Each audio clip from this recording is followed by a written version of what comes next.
Leaders of the opposition India bloc huddled in a virtual meeting yesterday to forge consensus on key issues that they plan to raise during the upcoming monsoon session of the parliament. 24 parties of the opposition participated in these talks just ahead of an all-party meeting that will be held today.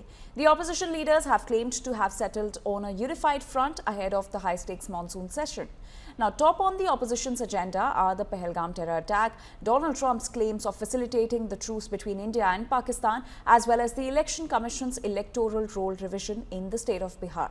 The India bloc is also expected to raise issues of delimitation, atrocities against Dalits, and the Air India plane crash. Sources have also told India Today that left leaders expressed unhappiness over Rahul Gandhi's recent remark in Kerala comparing CPM and the RSS. D. Raja raised the issue in the meeting without naming Rahul Gandhi. Sources also said that India bloc may hold protests in Delhi against voter list revision. The march is likely to be held on July 23rd and 24th.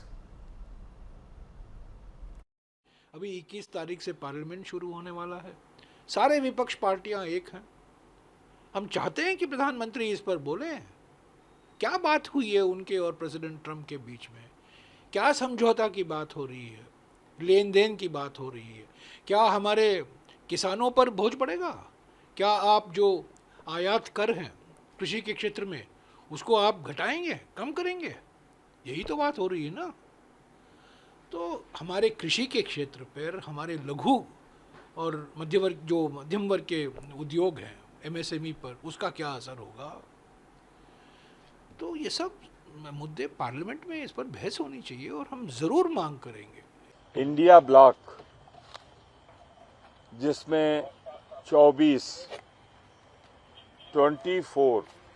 Parties शामिल हैं, monsoon सत्र के पहले हम कैसे इस सरकार की ज़्यादतियों, असफलताओं, जिससे भारतवर्ष की 140 करोड़ जनता सीधे प्रभावित हो रही, उन मुद्दों को कैसे उठाएं, इसकी रणनीति पर चर्चा करने के लिए, सहमत बनाने के लिए ये बैठक जूम पे हो रही है।